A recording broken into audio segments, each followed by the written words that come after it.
Breaking news Visakha central జైల్లో మరోసారి అలజడి నెలకొంది. కట్టుదిట్టమైన భద్రత ఉండే సెంట్రల్ జైల్లో సెల్ ఫోన్ దొరికింది. కొన్నాళ్లుగా ఊహించని ఘటనలతో విశాఖ కారాగారం వార్తల్లో నిలుస్తోంది. దీంతో అధికారులు తనిఖీలు చేపట్టారు. భూమిలో పాతిపెట్టిన ఓ స్మార్ట్ ఫోన్ బయటపడింది. దాంతోపాటు కీప్యాడ్ ఫోన్, బ్యాటరీ, 2 డేటా కేబుళ్లను స్వాధీనం చేసుకున్నారు.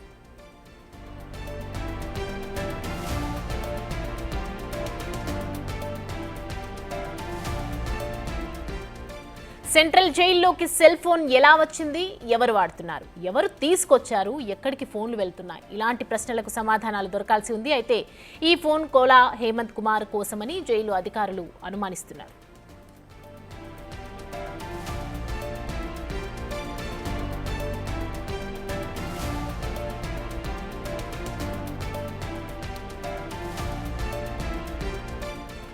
మాజీ MP MVV Satyanarayana family kidnap కేసులో కోలా హేమంత్ కుమార్ కీలక ముద్దాయిగా ఉన్నాడు. ఫోన్లను స్వాధీనం చేసుకున్న జైలు అధికారులు పోలీస్ స్టేషన్లో ఫిర్యాదు చేశారు.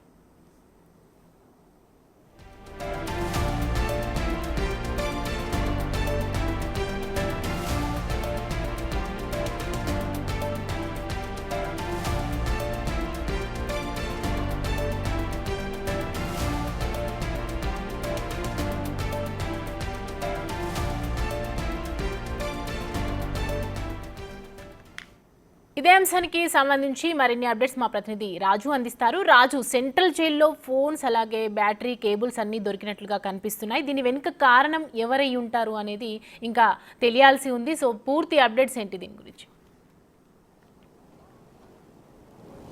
గడిచినటువంటి 2 నెలలుగా విశాఖ సెంట్రల్ జైలుకి సంబంధించి రోజుకొక కొత్త విషయం బయటపడుతున్నటువంటి పరిస్థితి అయితే ఉంది. దీంతో సెంట్రల్ జైల్లో ఏం జరుగుతుందో అర్థం కాక ఒక అలజడైతే మొదలైనటువంటి పరిస్థితి అయితే కనిపిస్తుంది. ముఖ్యంగా 2 నెలల క్రితము అటు సూపరింటెండెంట్ని అదేవిధంగా డిప్యూటీ సూపరింటెండెంట్కి ఇద్దరికి సంబంధించి ట్రాన్స్ఫర్ చేసి వేరే జైలుకి అయితే పంపించినటువంటి పరిస్థితి అయితే ఉంది. ఇప్పుడు మళ్ళీ కొత్తగా సూపరింటెండెంట్ రావడం, అదేవిధంగా స్టాఫ్ అంతా ఉన్నటువంటి పరిస్థితి అయితే కనిపిస్తుంది.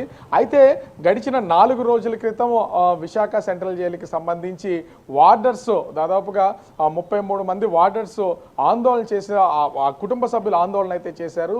ఇక్కడ ఆ కుటుంబ సభ్యులకి 12 అవర్స్ డ్యూటీ వేశారు. 8 అవర్స్ నుంచి 12 అవర్స్కి పెంచారు అనడంతో పాటుగా వార్డర్స్ లోపలికి వెళ్తున్నటువంటి టైంలో, అంటే వార్డర్స్ మీన్స్ సిబ్బంది, వాళ్ళంతా లోపలికి వెళ్తున్నటువంటి టైంలో ఖైదీల ముందరే వాళ్ళ బట్టలన్నింటినీ కూడా విప్పి తనిఖీలు చేసి లోపలికి పంపిస్తున్నారనే కంప్లైంట్ రైజ్ చేసినటువంటి నేపథ్యంలో వీళ్ళందరినీ కూడా కుటుంబ సభ్యులు ఆందోళన చేశారు. దీంతో ఆ డిఐజీ, జైలు శాఖ డిఐజీ తనిఖీలు నిర్వహించిన తర్వాత మొత్తము రాష్ట్ర వ్యాప్తంగా ఉన్నటువంటి విశాఖ సెంట్రల్ జైలుతో పాటుగా 66 మంది వార్డర్స్ని, అదేవిధంగా హెడ్ వార్డర్స్ని మొత్తం అందరినీ కూడా ట్రాన్స్ఫర్ చేసిన తర్వాత విశాఖ సెంట్రల్ జైల్లో తనిఖీలు అయితే ఉన్నతాధికారులు చేపట్టినటువంటి పరిస్థితి కనిపిస్తుంది. ఈ ఉన్నతాధికారులు చేపట్టినటువంటి తనిఖీల్లో అసలు నమ్మలేనటువంటి విషయాలు బయటపడుతున్నాయి. తవ్వే కొద్దీ నిజాలు బయటకు వస్తున్నట్లుగా అటు భూమిలో పాతిపెట్టినటువంటి ఆ ప్లేస్లో తవ్వి చూడడం, అనుమానం రావడంతో అక్కడ తవ్వి చూస్తే ఒక ఆండ్రాయిడ్ మొబైల్, అదేవిధంగా ఒక కీప్యాడ్ మొబైల్, ఒక బ్యాటరీ, 2 డేటా కేబుల్స్ ఛార్జింగ్ పెట్టుకోవడానికి ఇవైతే బయటపడినటువంటి పరిస్థితి అయితే ఉంది. ముఖ్యంగా చూస్తే ఇవి హేమంత్ కుమార్ అనే ఖైదీ, అంటే ఒక రౌడీ షీటర్ ఖైదీ ఉన్నటువంటి ఆ ప్లేస్కి సంబంధించినటువంటి ఏరియాలోనే ఇవి దొరకడం కలకలం సృష్టిస్తుంది. ఎందుకంటే హేమంత్ కుమార్ ముఖ్యంగా మాజీ ఎంపీ, విశాఖకు సంబంధించినటువంటి మాజీ ఎంపీ ఎంవివి సత్యనారాయణ కుటుంబాన్ని అరెస్ట్ చేసినటువంటి కేసులో ఇప్పుడు జైల్లో శిక్ష అనుభవిస్తున్నటువంటి పరిస్థితి ఉంది. ఒక ఎంపీ కుటుంబాన్నే అరెస్ట్ చేసినటువంటి వ్యక్తి, ఇంతకుముందు కూడా అతని మీద మర్డర్ కేసులు అయితే ఉన్నట్టు ఉన్నాయి, ఆయనకి కిడ్నాప్ కేసులు ఉన్నటువంటి అతనికి సంబంధించినటువంటిది ఈ మొబైల్ అని ప్రస్తుతం అయితే పోలీసులు అయితే అనుమానిస్తున్నటువంటి పరిస్థితి ఉంది. ములాఖతుల పేరుతో కొంతమంది లోపలికి వెళ్తూ ఉంటారు, మాట్లాడుతూ ఉంటారు. వాళ్ళు చెప్తున్నటువంటి విషయాల్ని సెటిల్మెంట్ల రూపంలో సెంట్రల్ జైలు లోపలే ఉండి ఈ వ్యవహారం అంతా నడిపిస్తున్నాడు. దానికి కావాల్సినటువంటి మొబైల్ ఫోన్ని అరేంజ్ చేస్తున్నారు అనేది ఒక అనుమానం అయితే వ్యక్తమవుతున్నటువంటి పరిస్థితి కనిపిస్తుంది. మరి ముఖ్యంగా చూస్తే ఈ వార్డర్స్ లోపలికి వెళ్ళి బయటకు వస్తున్నటువంటి సిబ్బంది కూడా వీళ్ళంతా వాళ్ళకి ఖైదీలకు కావాల్సినటువంటి అటు గాంజా కానీ, కొంత డ్రగ్స్ కానీ, అది వాళ్ళకి కావాల్సినటువంటి సిగరెట్స్, బీడీస్, ఇట్లాంటివి లోపలికి తీసుకువెళ్తున్నారన్న అనుమానం ఉన్నటువంటి నేపథ్యంలో జైలు ఉన్నతాధికారులు పూర్తి స్థాయి తనిఖీలను అయితే చేపడుతున్నటువంటి పరిస్థితి అయితే ఉంది. ఇప్పుడు విశాఖ సెంట్రల్ జైలు మొత్తాన్ని క్షుణ్ణంగా పరిశీలన చేస్తున్నారు. ఎందుకంటే అటు వార్డర్స్ సైతం ఆందోళన చేసి వాళ్ళ కుటుంబ సభ్యులు ఆందోళన చేశారు. వాళ్ళ మీద కూడా కొంత అనుమానాలు ఉన్నటువంటి నేపథ్యంలో ఎవరిని సస్పెండ్ చేయకుండా ఇప్పటికే వివిధ జైళ్ళకి ట్రాన్స్ఫర్ చేసిన తర్వాత మాత్రం, ఎందుకంటే ఉన్నతాధికారులు ఏదైనా చేపడితే కనుక విశాఖ సెంట్రల్ జైలుకి సంబంధించినటువంటి ప్రతి చిన్న విషయం లీక్ అవుతున్నటువంటి పరిస్థితి అయితే ఉంది. ఆ లీకులు ఏమి లేకుండా ముందుగా వార్డర్స్ను అదేవిధంగా హెడ్ వార్డర్స్ మొత్తం అందరినీ ట్రాన్స్ఫర్ చేసిన తర్వాత ఇప్పుడు మొత్తం విశాఖ సెంట్రల్ జైలు అంతా కూడా తనిఖీలు చేపడుతున్నటువంటి పరిస్థితి అయితే ఉంది. ఇప్పటికే అంటే ఒక రౌడీ షీటరు, ఒక మర్డర్ కేసులో ఉన్నటువంటి వ్యక్తి, ఒక మాజీ ఎంపీ అంటే అప్పుడు ఎంపీగా ఉన్నటువంటి ఎంవివి సత్యనారాయణ కుటుంబాన్ని ఇతను కిడ్నాప్ చేసినటువంటి వ్యక్తి, అతనికి సంబంధించినటువంటి మొబైల్స్ అని పోలీసులు అయితే అనుమానిస్తున్నారు. ఇక్కడ కొన్ని కూడా అనుమానించదగ్గ విషయం అయితే ఉంది.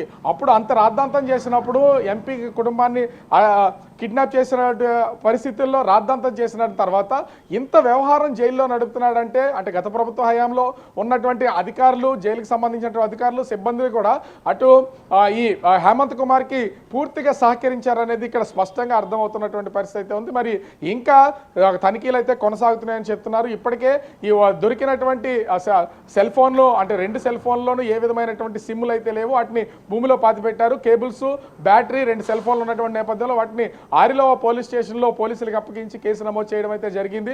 దీనిపైన కూడా విచారణ జరుగుతుంది. అసలు ఈ సెల్ ఫోన్లు ఎక్కడ కొన్నారు, ఎవరు కొన్నారు, ఎందుకంటే ఖచ్చితంగా బిల్ రైజ్ చేస్తారు సెల్ ఫోన్లు కొన్న తర్వాత. అది ఎవరి దగ్గరికి వెళ్ళిందనే కోణంలో కూడా ప్రస్తుతం అయితే పోలీసులు విచారణ చేస్తున్నటువంటి పరిస్థితి అయితే ఉంది.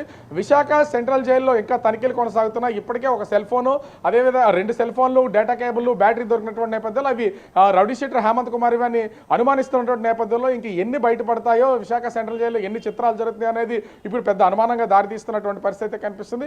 చూడాలి, మరి తనిఖీలు కొనసాగుతూ ఉన్నాయి. మరి ఇంకా ఎలాంటి విషయాలు బయటపడతాయి అనేది మాత్రం వేచి చూడాల్సినటువంటి పరిస్థితి కనిపిస్తుంది. సౌమ్య, రాజు, ఇంతకుముందు గతంలో ఎంవివి సత్యనారాయణ కిడ్నాప్ కేసులో ఈ ముద్దాయిని అరెస్ట్ చేసినప్పుడు కూడా రాజకీయ కోణం ఏదో ఉంది అని అనుకున్నారు అందరూ. ఇప్పుడు ఈ ఫోన్ వ్యవహారం, గతంలో కూడా ఫోన్ దొరకడం జరిగింది, అదంతా ఒకెత్తు అయితే ఇవాళ సిమ్ కార్డ్స్ లేని ఫోన్ దొరకడం దృష్ట్యా చూసుకుంటే ఈయనకు రాజకీయంగా ఏదైనా వెనకాల నుంచి ఆయనకి ఏదైనా ఇన్ఫర్మేషన్ ఇస్తున్నారా? సో అట్లాంటి ఏమైనా ఇన్ఫర్మేషన్ ఉందా? అంటే ఎంవివి సత్యనారాయణ ఎంపీగా ఉన్నటువంటి సమయంలో అతని కుటుంబ సభ్యుల్ని అరెస్ట్ కిడ్నాప్ చేసినటువంటి కేసుకి సంబంధించి చూస్తే, ఆ కిడ్నాప్ జరిగినటువంటి ఉదంతంలో ఒక ఎంపీకి తన కుటుంబాన్ని కిడ్నాప్ చేసినా కూడా 2 రోజుల వరకు తెలియలేదంటే దీని వెనక ఎన్నో అనుమానాలు ఉన్నాయనేది అప్పుడు పోలీసులు కూడా సరైన ఇన్వెస్టిగేషన్ చేయకపోవడం వల్ల ఏ విషయం కూడా బయటపడినటువంటి పరిస్థితి లేదు. ఎందుకంటే ఎంవివికి అనుకూలంగా తన వ్యాపార లావాదేవీల విషయంలో కావచ్చు, లేదా దీన్ని కొంచెం గైడ్ చేయడం కోసం ఈ కిడ్నాప్ జరిగిందనేది కూడా తెలుస్తుంది. ఎందుకంటే హేమంత్ కుమార్ ఆ తర్వాత కిడ్నాప్ చేసిన తర్వాత పోలీసులు కేసుని 2 రోజుల్లోనే ఛేదించారు. కానీ ఈ కేసుకి సంబంధించి పూర్తి స్థాయిలో దర్యాప్తు అనేది జరగలేదు.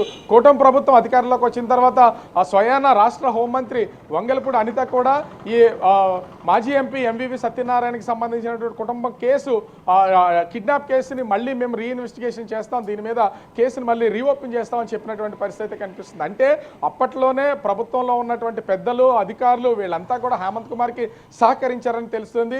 ఇప్పుడు ఈ సెల్ ఫోన్స్ దొరకడానికి కూడా అనుమానాలు వ్యక్తం అవుతున్నటువంటి పరిస్థితి ఉంది. ఆ టైంలో గత ప్రభుత్వ హయాంలోనే కొంతవరకు మాజీ ఎంపీ ఎంవివి సత్యనారాయణకి సంబంధించినటువంటి వ్యక్తులే ఇచ్చుండొచ్చు అనే అనుమానాలు కూడా వ్యక్తం అవుతున్నటువంటి పరిస్థితి ఉంది. ఎందుకంటే ఈ కిడ్నాప్ అంతా కూడా ఒక డ్రామా అని ప్రస్తుతం ఉన్నటువంటి కూటమి ప్రభుత్వం తేల్చేసినటువంటి నేపథ్యంలో ఎన్నో అనుమానాలు అయితే వ్యక్తం అవుతున్నటువంటి పరిస్థితి ఉంది. మరి చూడాలి, అధికారులు తనిఖీలు అయితే కొనసాగుతున్నాయి. ఆ బ్యారక్స్ చుట్టూ కూడా ఇంకా తనిఖీలు చేస్తున్నారు. ఎలాంటి విషయాలు బయటపడతాయి అనేది మాత్రం వేచి చూడాల్సినటువంటి పరిస్థితి కనిపిస్తోంది. Soumya, thanks for the updates Raju.